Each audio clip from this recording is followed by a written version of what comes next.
सुरुवात फ्लॅशबॅक पासून करूयात। 2022च्या जून महिन्यात शिवसेना फुटली। एकनाथ शिंदेसोबत 40 आमदार गेले, मौर्याची सत्ता गेली।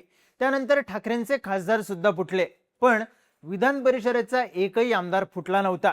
त्या आमदारांनी बराच काळ ठाकरेंची साथ दिली। आता 2026चा जून महिना सुरू आहे। ठाकरेंचे 6 खासदार फुटले। त्यानंतर आमदार फुटतील का अशी चर्चा सुरू झाली, पण विधानसभेचे आमदार फुटण्याआधीच नारळ फोडला तो सचिन अहिर यांनी। ठाकरेंच्या शिवसेनेचे विधान परिषद आमदार सचिन अहिर यांनी महायुतीकडून विधान परिषद उपसभापती पदासाठीचा अर्ज भरला। त्यानंतर संजय शिरसाट यांनी वक्तव्य केलं, आदित्य ठाकरे सोडून बाकीचे आमदार आमच्याकडे यायला तयार आहेत।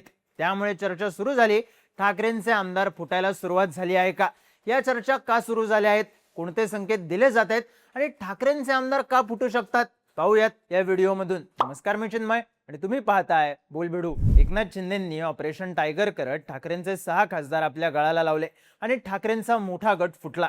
त्यानंतर एकनाथ शिंदेंनी पक्षाच्या वर्धापन दिन मेळाव्यामध्ये "ये तो सिर्फ ट्रेलर है, पिक्चर अभी बाकी है" असं म्हणत ठाकरेंचे आणखी नेते गळाला लागतील याचे संकेत दिले होते। त्यानंतर शिंदेंच्या शिवसेनेचे नेतेही ठाकरेंचे आमदार फुटतील, त्यांनी एकनाथ शिंदेंची भेट घेतली याबद्दलचे संकेत द्यायला सुरुवात केली। गुलाबराव पाटील यांनी तर ऑपरेशन टायगर 3.0 सुरू आहे, ठाकरे गटातले अनेक आमदार आमच्या संपर्कात आहेत। एकनाथ शिंदेंनी दाढीवरून हात फिरवला की ऑपरेशन टायगर सक्सेसफुल होतं असं विधान केलं होतं। त्यांच्या या विधानामुळे नेमकं काय घडणार, ठाकरेंचे आमदार फुटणार का, या चर्चांनी उधाण घेतलं। अशातच एक बातमी आली, ठाकरेंच्या शिवसेनेच्या 4 आमदारांनी एकनाथ शिंदेंची भेट घेतल्याची। त्यांनी ठाकरेंचे काही आमदार शिंदेंच्या सेनेत यायला इच्छुक आहेत। ठाकरेंच्या शिवसेनेकडे 20 आमदार आहेत। 2/3 आमदारांसाठी 14 आमदार फुटणं महत्वाचं आहे, पण सध्या आमच्या संपर्कातले 12 ते 13 आमदार शिंदेंच्या शिवसेनेत यायला तयार आहेत। आम्हाला काही महिन्यांचा वेळ द्या, म्हणजे 2/3 आमदार शिंदेंच्या शिवसेनेत येतील असं ठाकरेंच्या शिवसेनेच्या काही आमदारांकडून सांगण्यात आलं, अशाही बातम्या आल्या। त्यात 14 आमदार संपर्कात आहेत, 12 आमदार संपर्कात आहेत, अशा चर्चा असल्यानं ठाकरेंचे आमदार खरंच फुटणार का, हा मुख्य प्रश्न होता। विधानसभेचे आमदार अद्याप ठाकरेंच्या सोबतच राहिले, पण नारळ फुटला तो विधान परिषदेचे आमदार सचिन अहिर यांच्या माध्यमातून। पण ही फूट फक्त सचिन अहिर यांच्यापुरतीच मर्यादित राहील का, तर उत्तर आहे कदाचित नाही। आधी खासदार आणि नंतर सचिन अहिर यांच्यासारखा आमदार फोडल्याने शिंदेंच्या शिवसेनेने या राजकारणात अप्पर हँड मिळवलाय, पण ठाकरेंचे आमदार त्यांना सोडून का जाऊ शकतात? तर पहिलं कारण आहे राजकीय भविष्य सुरक्षित करणं। महायुतीने आणि खास करून शिंदेंच्या शिवसेनेनं सध्या प्रचंड जोर लावलाय। अनेक ठिकाणी तर 2024च्या विधानसभा निवडणुकीला जिंकलेले आणि पराभूत झालेले उमेदवार महायुतीमध्येच असल्याचं चित्र आहे। खासदार फुटल्यानंतर ठाकरेंनी 6 खासदारांच्या मतदारसंघात दौरे केले, पण त्यांच्या या दौऱ्यांना तुलनेनं फार कमी प्रतिसाद मिळाला। ठाकरेंच्या सभा खुल्या मैदानात नाही तर मंगल कार्यालयात झाल्याची चर्चा झाली। त्याहीपेक्षा महत्त्वाचं म्हणजे स्थानिक स्वराज्य संस्थांच्या निवडणुकीत ठाकरेंच्या अनेक नेत्यांना आपले कार्यकर्ते निवडून आणता आले नाहीत। त्यामुळे स्थानिक राजकारणाचा बेस खिळखिळा झाला। ठाकरेंच्या विधानसभेवरच्या 20 आमदारांपैकी अनेक जण हे पहिल्यांदाच विधानसभेवर निवडून गेलेत। त्यामुळे आगामी राजकीय सोय, निधीची समीकरणं आणि महायुतीची ताकद पाहता ठाकरेंचे आमदार शिंदेंकडे जाऊ शकतात अशा चर्चा आहेत। ठाकरेंचे आमदार त्यांची साथ सोडू शकतात याचं दुसरं कारण म्हणजे स्थानिक समीकरण। धाराशिव लोकसभा मतदारसंघात ठाकरेंचे 3 आमदार आहेत। धाराशिवचे कैलास पाटील, बार्शीचे दिलीप सोपल आणि उमरग्याचे प्रवीण स्वामी, या तिघांना निवडून आणण्यात महत्त्वाची भूमिका होती खासदार ओमराजे निंबाळकर यांची। आता ओमराजे शिंदेंच्या शिवसेनेत गेलेत। कैलास पाटील, प्रवीण स्वामी यांनी ठाकरेंच्या धाराशिवच्या सभेला उपस्थिती दाखवली, आम्ही ठाकरेंसोबतच आहोत असं सांगितलं, पण दिलीप सोपल मात्र अनुपस्थित राहिले। आता सोपल यांचे राजकीय विरोधक राजेंद्र राऊत यांना भाजपने विधान परिषद दिली, साहजिकच त्यांची ताकद वाढली।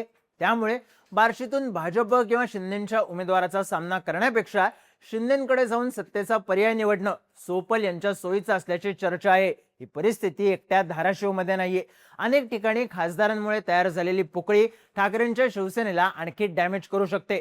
परभणी, यवतमाळ, वाशिम मधले ठाकरेंचे आमदार सुद्धा काय निर्णय घेतात हे पाहणं महत्त्वाचं ठरेल, कारण फुटलेल्या खासदारांनी आमदार आपल्या सोबत नेले नसले तरी त्यांनी स्थानिक पदाधिकारी आपल्या सोबत घेतलेत। त्यामुळे साहजिकच आमदारांना आपली ताकद टिकवून ठेवणं आणि पुन्हा निवडून येण्याची बेरीज लावणं अवघड जाऊ शकतं। ठाकरेंचे आमदार त्यांची साथ सोडू शकतात याचं तिसरं कारण म्हणजे एकनाथ शिंदेंचा पॅटर्न। लोकसभा निवडणुका झाल्यानंतर काहीच महिन्यात शिंदेच्या शिवसेनेकडून ऑपरेशन टायगर राबवलं जाणार, ठाकरेंचे खासदार शिंदेकडे येणार, या चर्चा सुरू झाल्या होत्या. पण शिंदेंनी थंडा करके खाओ ही भूमिका घेतली आणि जेव्हा 6 खासदार आपल्यासोबत यायला तयार झाले तेव्हाच ऑपरेशन टायगर पूर्ण केलं. ठाकरेंचं लोकसभेतल्या खासदारांचं बळ फक्त 3 खासदारांवर आलं. शिंदेंनी या खासदारांना आपल्याकडे घेताना निधी आणि पदाबाबत आश्वासन दिल्याचं सांगण्यात आलं. ओमराजे निंबाळकर यांना मतदारसंघासाठी विकास निधी म्हणून 18 कोटी दिल्याच्या बातम्या आल्या, तर संजय जाधव किंवा संजय दिना पाटील यांच्यापैकी एकाला केंद्रीय राज्यमंत्रीपद दिलं जाईल अशाही चर्चा आहेत. थोडक्यात मोठं पद देण्याचा, कायदेशीर बाबींची पूर्तता करून पक्षप्रवेश करण्याचा प्रयोग शिंदेंनी यशस्वीपणे केलाय. सध्याही जाधव आणि संजय दिना पाटील यांच्यापैकी एकाला राज्यमंत्री पदाची लॉटरी आणि उर्वरित खासदारांपैकी एकाला शेवटच्या 1.5 वर्षात राज्यमंत्रीपद देण्यात येईल असं सांगण्यात येत आहे. खासदार संजय दिना पाटील जेव्हा फुटले तेव्हाच सचिन अहिर सुद्धा शिंदेकडे येतील अशी चर्चा होती, पण ते शिंदेकडे आले थेट उपसभापती होत असताना. त्यामुळे साहजिकच शिंदेचा पद, निधी आणि राजकीय शब्द देण्याचा पॅटर्न ठाकरेंना आणखी गळती लावू शकतो. ठाकरेंचे आमदार त्यांची साथ सोडू शकतात याचं चौथं कारण म्हणजे सत्ता केंद्राला बसलेला हादरा. ठाकरेंची खरी ताकद आहे मुंबई. कित्येक वर्ष मुंबई महानगरपालिका ठाकरेंकडे होती, पण यावेळी महायुतीने मुंबई महानगरपालिका जिंकली. तरी ठाकरेंचे 60 पेक्षा जास्त नगरसेवक निवडून येणं हा ठाकरेंची ताकद शाबूत असण्याचा पुरावा होता. ठाकरेंच्या विधानसभेवरच्या 20 आमदारांपैकी 10 आमदार मुंबईचे आहेत. आदित्य ठाकरे, वरुण सरदेसाई, सुनील राऊत हे ठाकरेंचे अत्यंत जवळचे आमदार. पण उरलेल्या 7 आमदारांच्या मतदारसंघात फिल्डिंग टाईट करण्यात आली. तिथे महायुती आपली ताकद वाढवत नेते. ठाकरे बंधू एकत्र येऊन सुद्धा शिंदेंनी आपली ताकद कायम ठेवली. त्यामुळे स्थानिक समीकरणं अधिक भविष्यातली आखणी या बेरजेवर मुंबईतून ठाकरेंना धक्का बसू शकतो. संजय दिना पाटील आणि सचिन अहिर यांच्या रूपानं ग्राउंडवरती प्रेझेन्स असलेले 2 नेते शिंदेकडे गेलेत. त्यामुळे मुंबईतल्या इतर आमदारांनी वेगळा निर्णय घ्यायचा ठरवलं तर ठाकरे गटाला लागलेली गळती मोठी असेल हे नक्की. लक्षात घेण्यासारखी गोष्ट म्हणजे यावेळी शिंदेंनी पहिला डाव हा विधान परिषदेच्या आमदारावर टाकलाय. विधान परिषदेत ठाकरेंचे सुनील शिंदे, मो अभ्यंकर, अंबादास दानवे, मिलिंद नार्वेकर, अनिल परब असे 5 आमदार आता राहिलेत. सुनील शिंदे वरळीचे. पुढच्या वेळी विधान परिषदेवर निवडून येणं त्यांच्यासाठी कठीण आहे, कारण ठाकरेंकडे पुरेसं संख्याबळ नाही. विधानसभेला वरळी मतदारसंघ आदित्य ठाकरेंकडे जाणं हे निश्चित आहे. मिलिंद नार्वेकर आणि भास्कर जाधव यांच्यात झालेला वाद, नार्वेकरांची भाजप आणि शिंदेची असलेली जवळीक सर्वश्रुत आहे. तर अनिल परब आणि वरुण सरदेसाई यांच्यात महानगरपालिका निवडणुकीवेळी झालेला वाद. पक्ष अडचणीत असताना अनिल परब यांनी फारसं आक्रमकपणे पुढे न येणं या सगळ्या गोष्टी ठाकरेंची चिंता वाढवणाऱ्या आहेत. सचिन अहिरांनी फोडलेला नारळ आता कसा फिरतो आणि ठाकरेंचे आमदार खरंच फुटतात का, यावर महाराष्ट्राच्या राजकारणाच्या पिक्चर मधला पुढचा ट्विस्ट अवलंबून असेल. तुम्हाला काय वाटतं? ठाकरेंचे आमदार फुटतील का? तुमची मतं आणि प्रतिक्रिया कमेंट करून नक्की सांगा आणि माहितीपूर्ण व्हिडिओज पाहण्यासाठी बोलबिडूच्या YouTube चॅनलला सबस्क्राईब करायला विसरू नका.